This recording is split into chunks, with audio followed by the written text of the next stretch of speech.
Sometimes I wonder what it would be like for everything inside me that's denied and unknown to be revealed. But I'll never know. Hello, Dexter Morgan fans, and welcome to the Dexter New Blood Wrap-Up Podcast.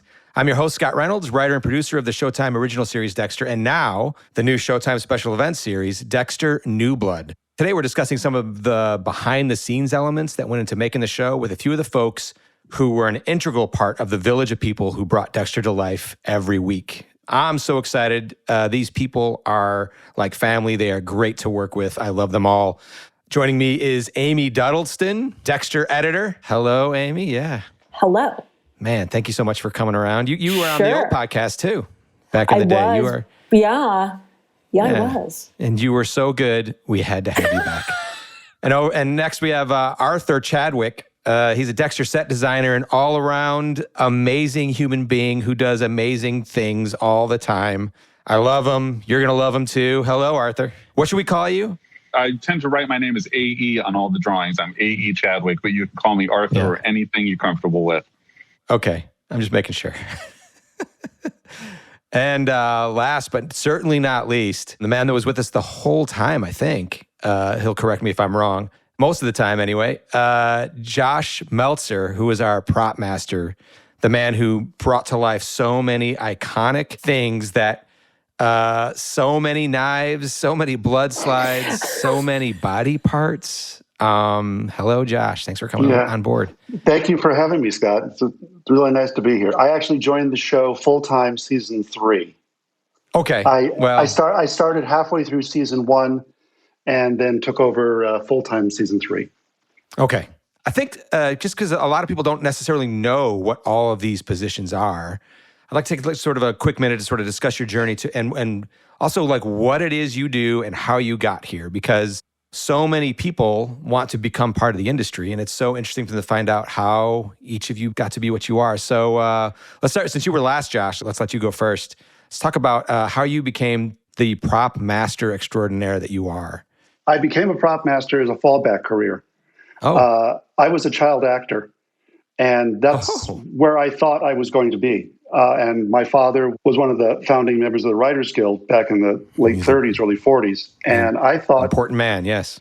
I thought that I was, going to go into the family business and be an actor and, work that way. And he knew what an actor's life might be and didn't want me living on his couch when I was 40. And he said, "This is your fallback job." And I kind of fell into it and just kind of ran with it and loved the creativity of it, and probably no more creativity than on Dexter. I mean, that was just such a party. It really was. It was just a great group of people. Yeah, you always had such you knew why you picked the things that you showed us every week. There was a story behind everything. I think that goes to your background a lot, I bet, then, because you're telling a story with everything. Right. I always approached props not only from the writer's perspective of how it affects the story, but also from the actor's perspective of how easy it is to use. Because if the actor has to think about the prop, and is it going to work? Is it not going to work? How does this? Then they're taken out of their moment, and and it shows in their performance. So I tried to always make props actor easy, as I called them. And I think Michael especially truly appreciated the time and the effort that I put into designing and thinking through all of his props. I mean, there are iconic knives that when you see a silver knife, you think of Dexter. And and they're just simple and lethal. Everything you need. Arthur, A.E. Chadwick, why don't you tell everyone what you do and then how you got into it? As the set designer, I am the arm of the production designer. I was responsible for getting Jess's ideas onto paper and into the mill. I was considering what regional theater I needed to take my skills to when overwhelmed by an episode of The Simpsons, the one where Sideshow Bob runs for mayor while he's in prison. Yes, yeah. I was like, I have just seen so much hip social commentary, aware political satire, outright funny writing. I was like, on the spot, I had friends that had moved to Los Angeles, and this was back when this was a risky thing to do. I don't know if it still is. And I was like, I got to go work in TV.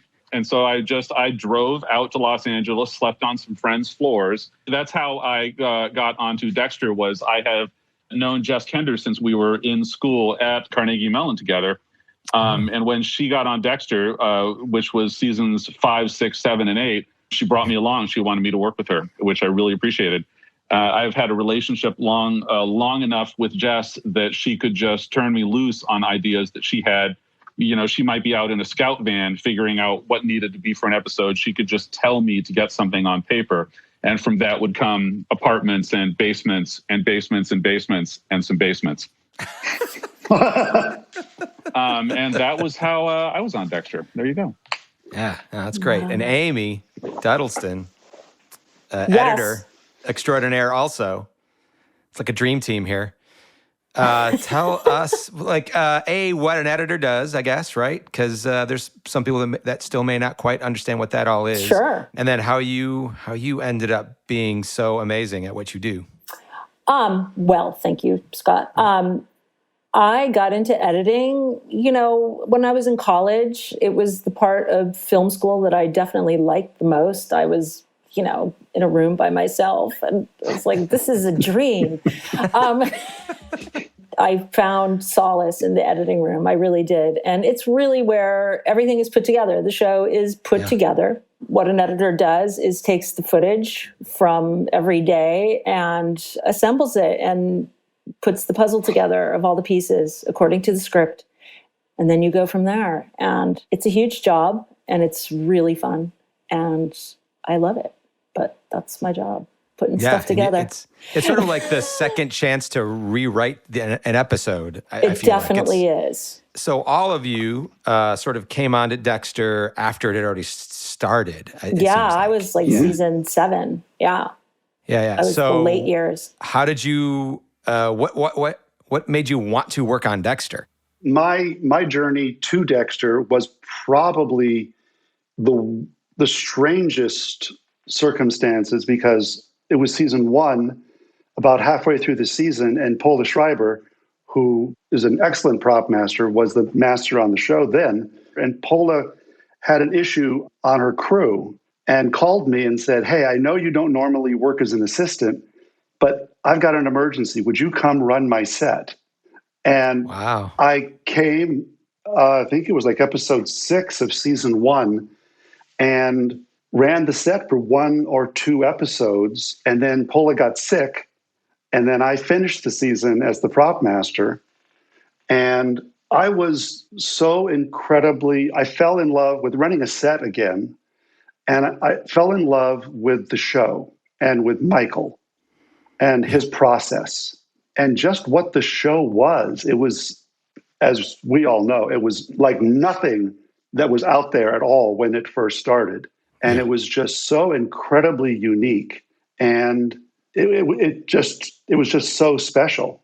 It's funny. My journey is sort of the same way in that they had already started Dexter, and I was like a writer on a different show. And the writing assistant that was on the show was just having to, every day in the writer's room, every day, all you do is talk about killing people and serial killers. Like, we just have like the strangest conversations in the world.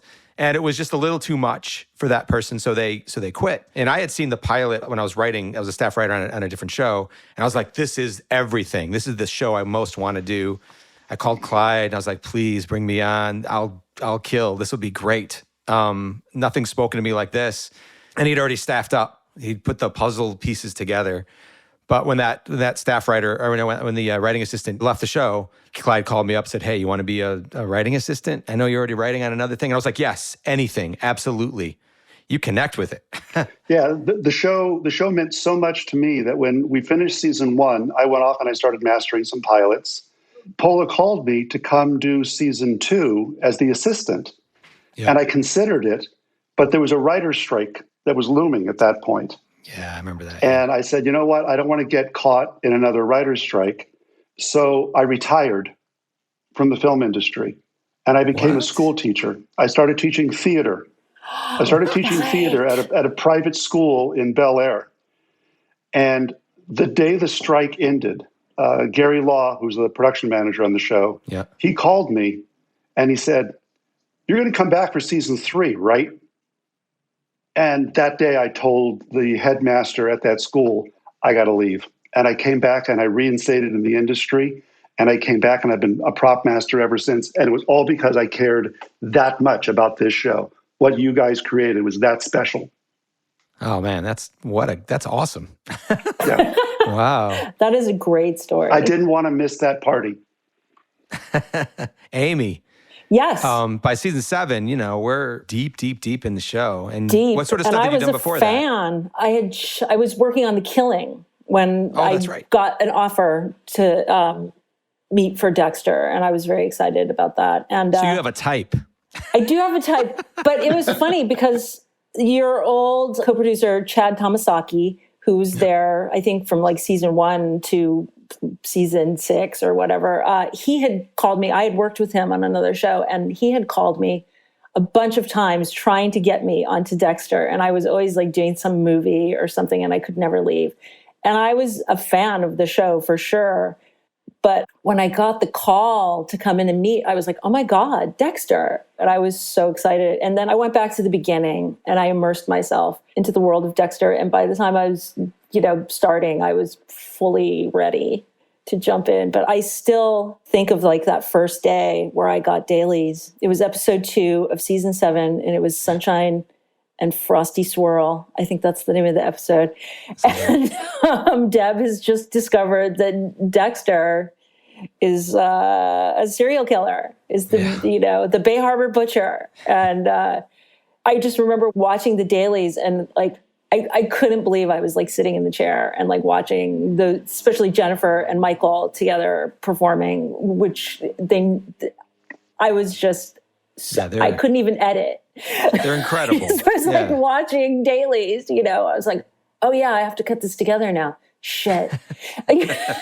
This like giant scene where Deb, it opens with him like chasing her across the yard, and then she comes, and it was the giant, and it took me days to put it together, and it was a thrill.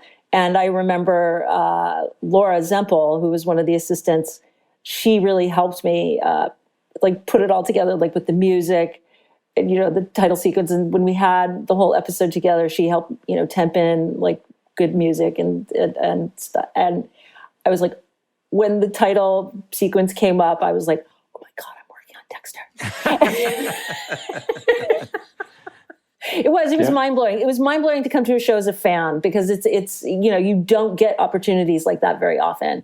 It was like, oh my God, I am working on Dexter. Yeah. No, I loved it. The same. Yeah. I loved it. Arthur, your turn. Same as Amy. Coming into the show as a fan is just it's super weird and really fun. Like, I still remember the first time years earlier when someone, a friend had told me that they'd started watching this show. Just the one sentence is great. It's a serial killer, but he works for the police. What? Yeah, he only kills bad guys. So just go.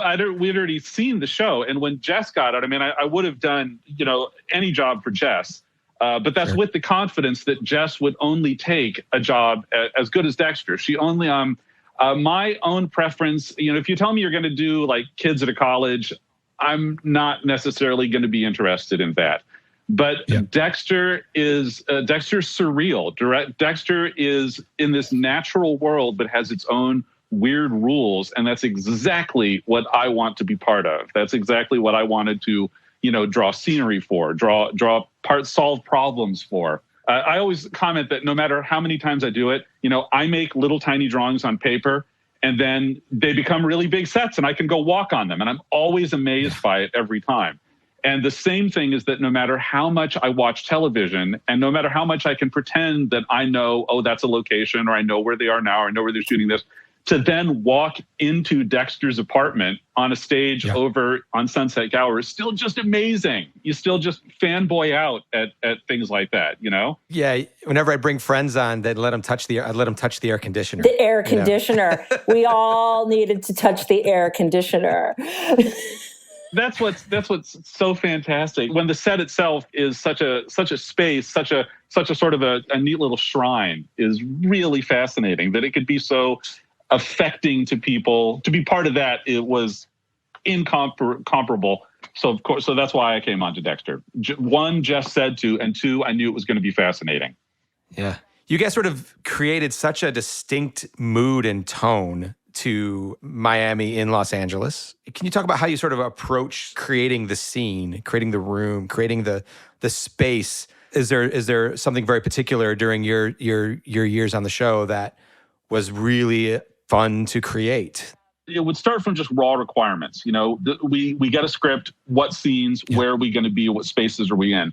But every time in Dexter in particular, because Dexter always had story arcs, there was always an arc to each season that we could really bite into, that it wasn't just a matter of making, you know, another bedroom, another morgue scene, another hospital room. Dexter always had the central spine that we could always hang on, which was always super fun. Like season 5, when I came in, we were building towards the horrible camp with the horrible basement that we had to take care of. We built an entire church, which was also another fascinating thing. And even down inside of that, there were so many great smaller stories, like when we expanded Dexter's apartment to, like, we purported to knock out a wall so he could have an entire space for Harrison to live. Oh, yeah. There was a lot of discussion for that. Yeah, that was another great piece of taking that existing entire language and extending it. Because that's one of those moments where it's like you're taking Dexter's very private self, his place where he keeps blood slides and thinks about killing people and all that sort of stuff, and turning it into a very public space for he and his son.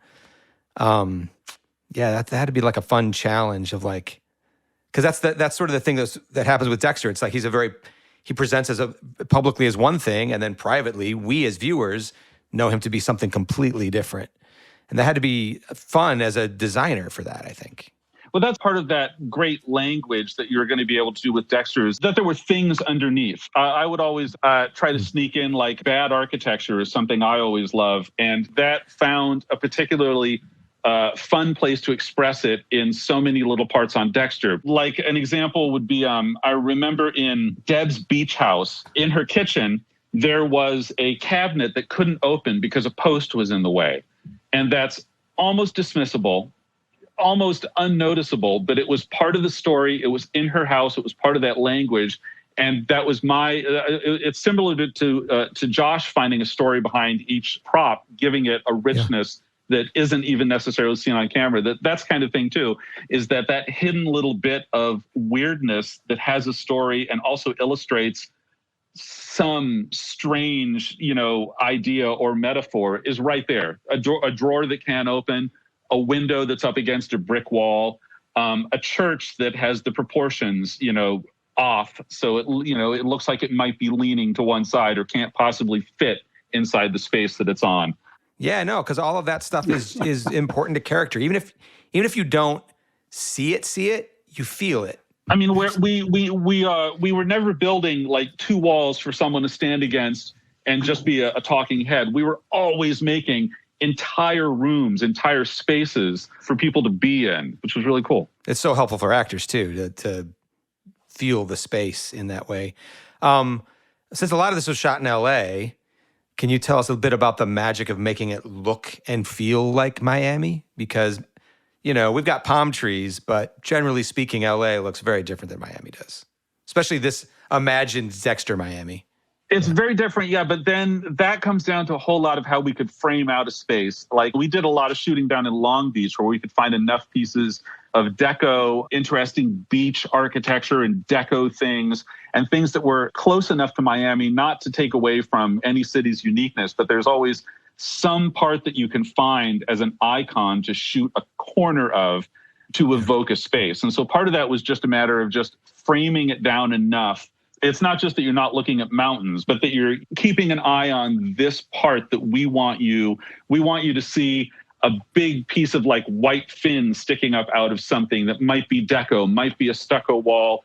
It's something evocative and in the background. And just keeping it simple and close was where we did a lot of that. So you guys worked hand in hand with the directors a lot of times, and the cinematographers to be like, you can't look this way. Because otherwise you're going to see the Hollywood sign.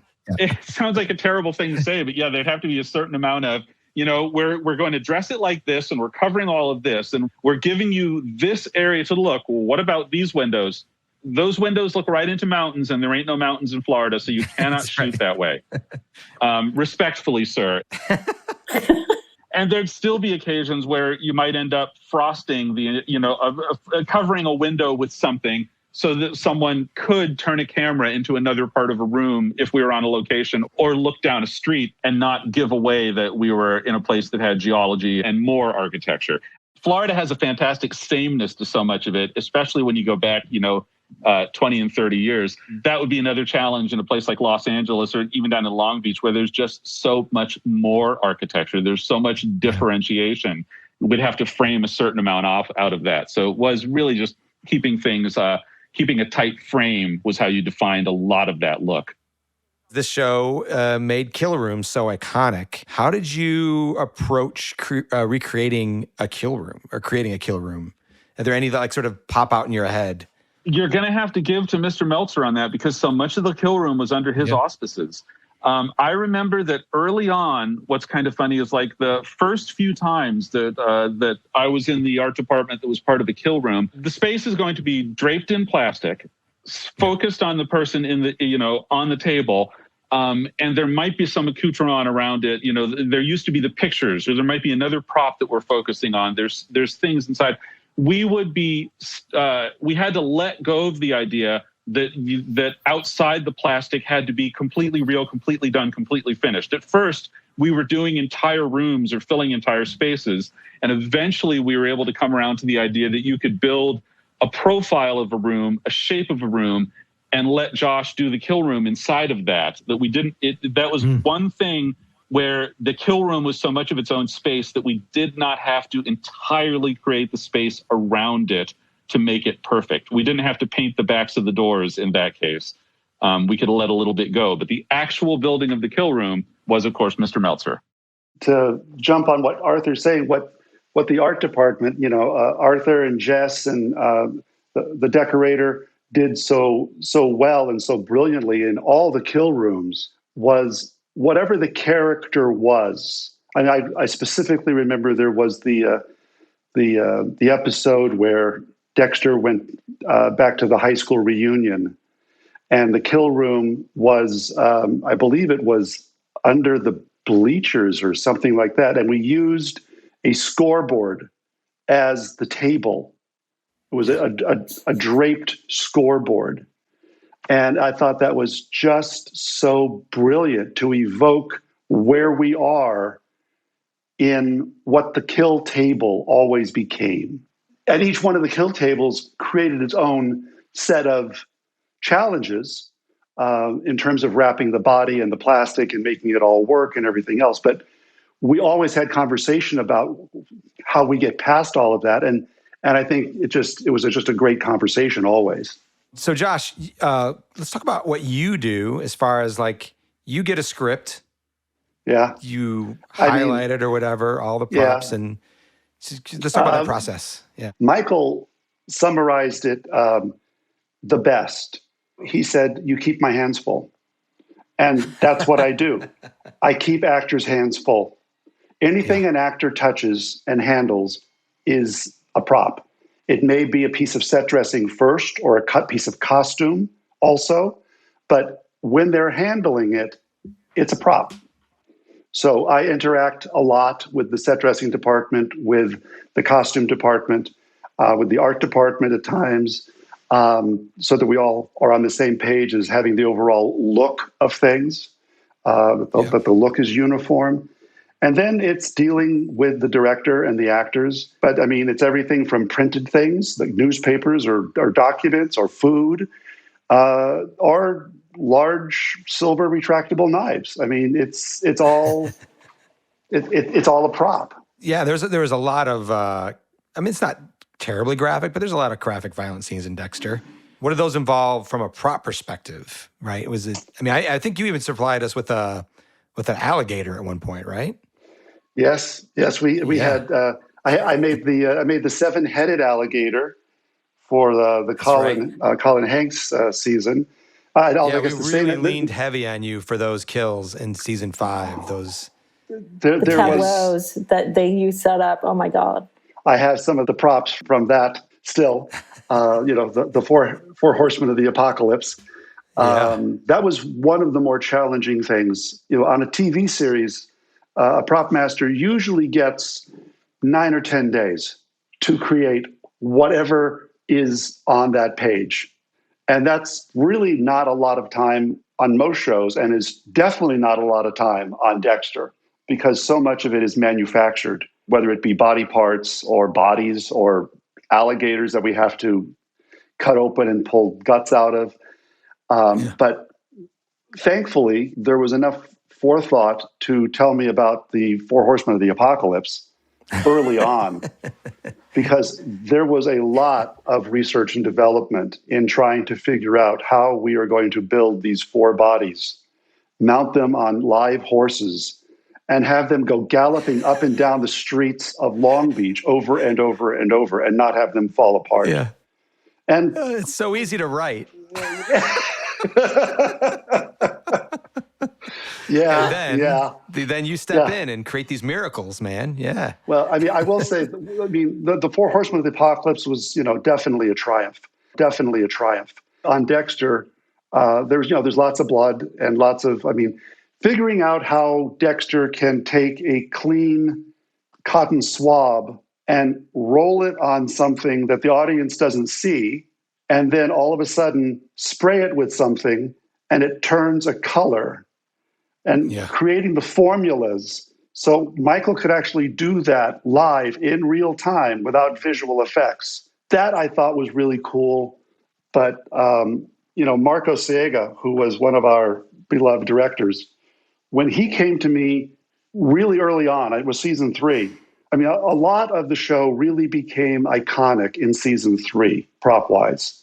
But he came to me and he said, I want to do a shot where we're looking horizontally over a body, cellophaned to the table, and I want to see a knife go all the way into the chest, all the way up to the hilt. Can you do that? And of course, like any prop master, I said yes, because we say yes, and then we figure out how the hell to do it.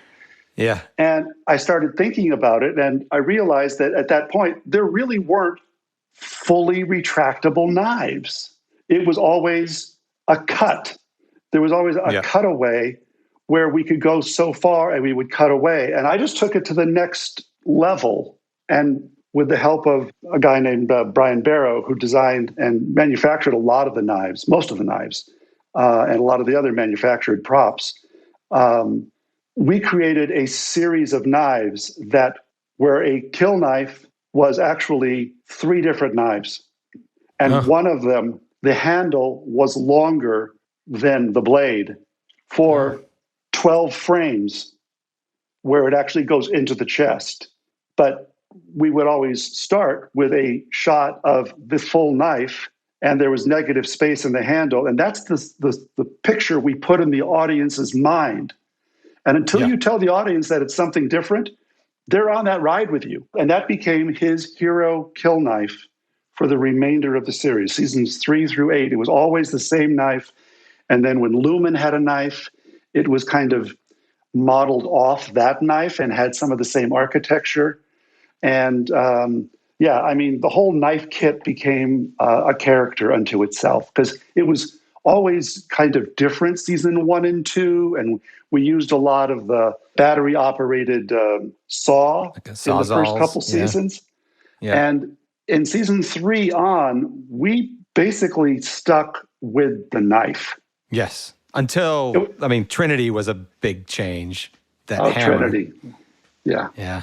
Yeah. I have that.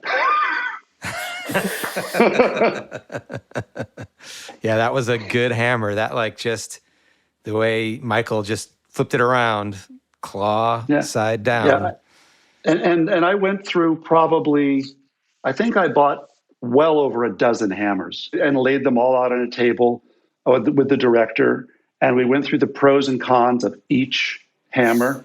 and how, whether it was a framing hammer or was how Wow. the claws, curved down or they were a little more out, and make sure that everything was exactly the way it needed to be for each shot.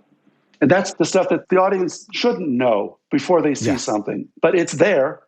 Yep. It's like one of the things that Clyde always says, Clyde Phillips, the showrunner of the new thing, and back then too, the new Dexter, was like, nobody knows what we do for a living. And that's kind of the beautiful magic of this, I feel like nowadays people know more than ever, but, and that's not bad either. I mean, obviously we're doing a podcast about it. Do you remember the other thing that Clyde always said at the production meetings when I would start talking about things? It's not a documentary. And he's right.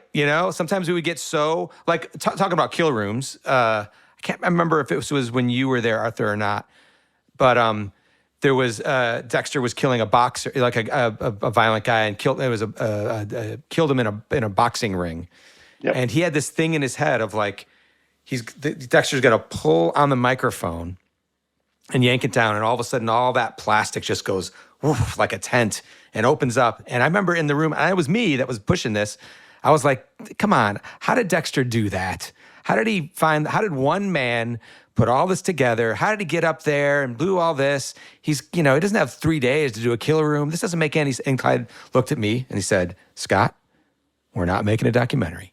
And he was right, by the way. Like, that's one of my favorite kill rooms, is watching that plastic just billow out, Yeah. One of my favorite things of working on Dexter is that, like, it's not a documentary, and it takes place in this, world.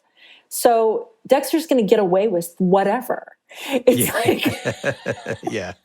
We want him to, by the way. We want him to. Yeah. And so I always explain that it's like, that's no, you can't do that in this show. But in Dexter, we did that. That's different. It is. It just became its own thing. Yeah, getting to you, like, so you get a script early on.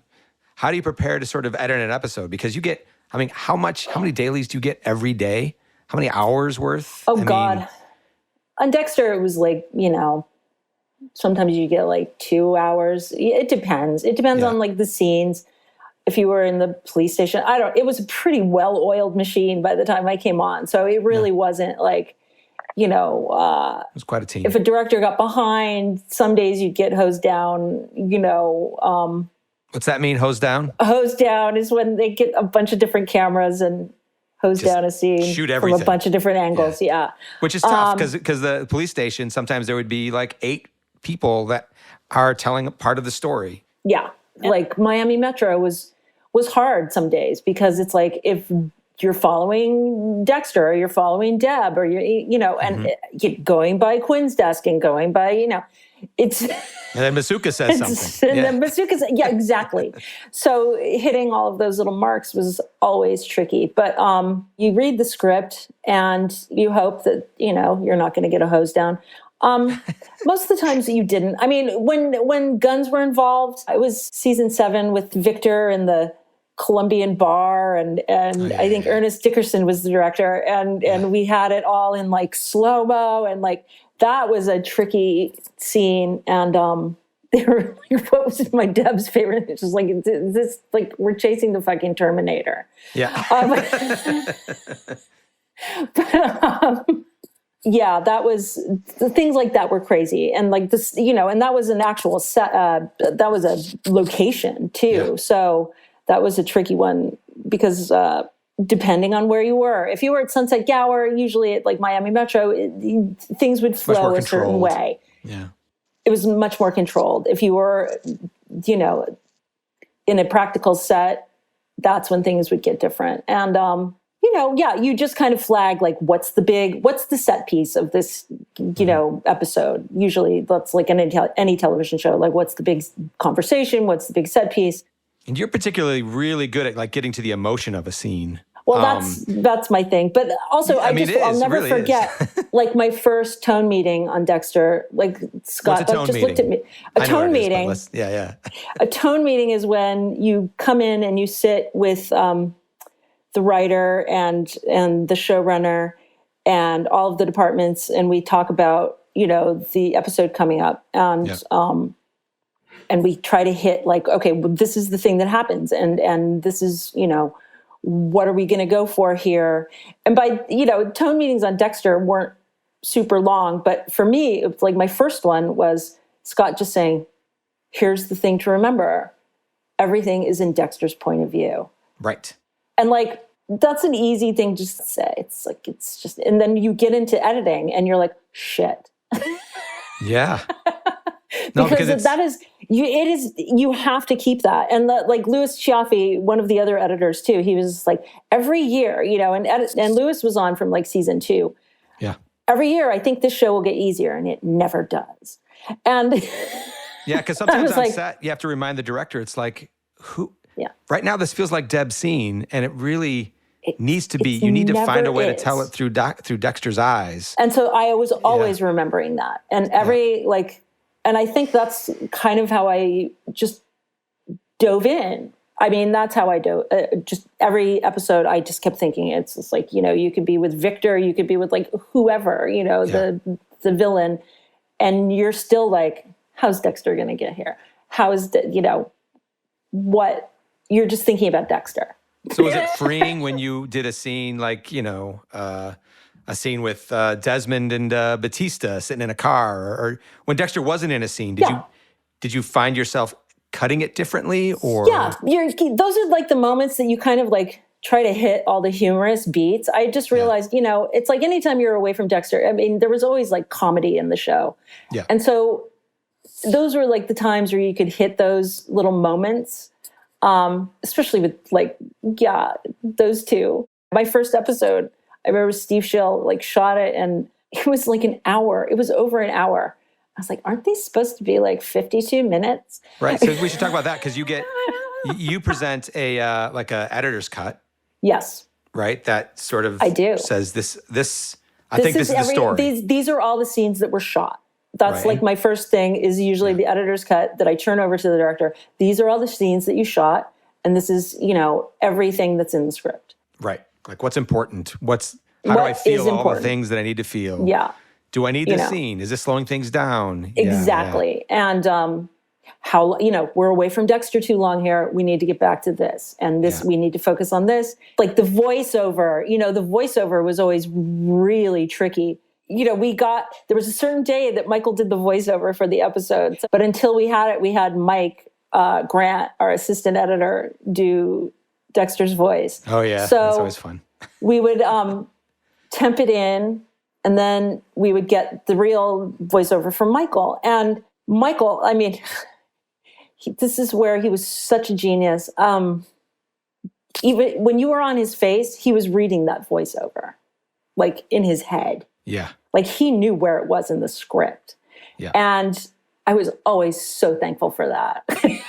That's great. That was the part that it just fell in, because he made it a part of his dialogue. Like he learned it like his lines. Yeah. Do you guys have like a favorite memory from working on the series? Oh, sure. Yeah, go.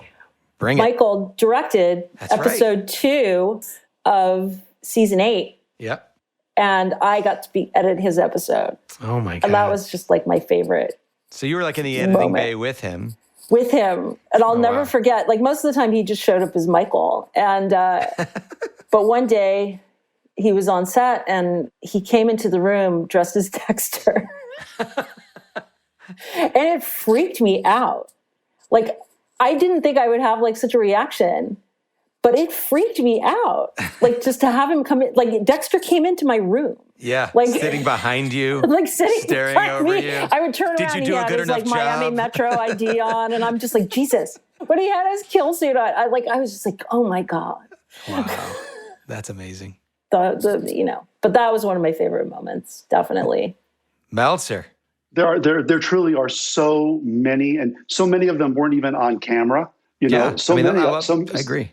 Yeah, so many of them were like, there was a scene where we were going to tase somebody, and I was able to find a prop gun that shot the taser dart, and it would attach to the person, to the character, the actor, the stuntman, whoever it was. But I always check everything with my crew or myself or whatever before we ever do it with an actor.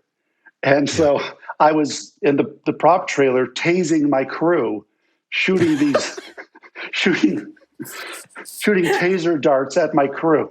Yeah. What I take away was the overall experience. It was such an incredible group of artists on camera and behind the scenes. It wrecked my career because no show has ever lived up to that since. I have to second that. Yeah, I'm in year 45 of doing this. Wow. And I've had some great shows. I've had a great career. I mean, I'm so happy to see your faces, you know. I know, Josh. You know, when I got the call from Clyde to be the prop master on the new reboot that's coming out, you know, I welled up because I thought, yes, undoubtedly, anytime, any place, I will do this. And then, of course, I wasn't able to do it because I was actually committed to another show. And it was during COVID, and that show saw me through COVID. I couldn't just walk away from that. But, you know, the fact that I was able to consult with the prop master who did the show, Jennifer, and, you know, give her some of the props I had stashed away and just talk her through how we did a lot of the gags, how we did certain things. You know, it brought back a lot of it for me and gave me enough so that I felt like I was part of the show, which really helped. But there is no one special memory. It was just a hell of a time. It really was a hell of a time. So thankful to be part of it. Yeah, I mean, you all were a part of the new one too. I mean, you know, it's just this legacy that you guys created. So we are very grateful that your wisdom was passed on down, and it was great. Well, listen, hey, this was a great time to hang with everyone. Thank you so much for sharing your wisdom and your memories. And just like Josh said, it's so good to see all of you. Josh, prop master Josh, set designer Arthur, editor Amy, thank you all for coming on. And that's a wrap for this week's episode. Listen every Tuesday and subscribe to the Dexter New Blood Wrap-Up wherever you get your podcasts. And watch Dexter New Blood Sundays starting November 7th, only on Showtime.